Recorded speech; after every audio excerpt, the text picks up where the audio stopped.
ഞാൻ തങ്കച്ചൻ കൈപ്പട്ടൂരാണ്. രാവിലെ 5 മണിക്ക് കട തുറന്നു. അപ്പോൾ രാവിലെ മുട്ട പുഴുങ്ങിയതും കടിഞ്ചായയും ചായയും കോഫി സാധനങ്ങളെല്ലാം റെഡി ആയിക്കൊണ്ടിരിക്കുന്നു. ആൾക്കാർ വന്നു പോയിക്കൊണ്ടിരിക്കുന്നു.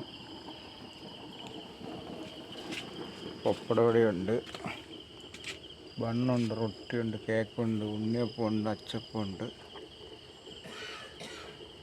വെളുപ്പാങ്കാലത്തുള്ളൊരു അന്തരീക്ഷമാണ് ഈ കാണുന്നത്.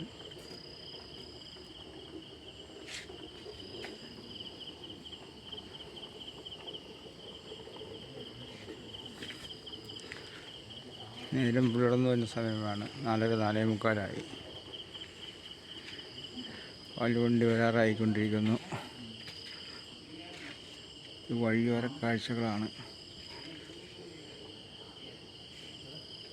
ലൈക്ക് ചെയ്യുകയോ ഷെയർ ചെയ്യുകയോ കമൻറ്റ് ചെയ്യുകയോ. അടുത്തൊരു പുതിയ വീഡിയോയുമായി വീണ്ടും വരുന്നതാണ്.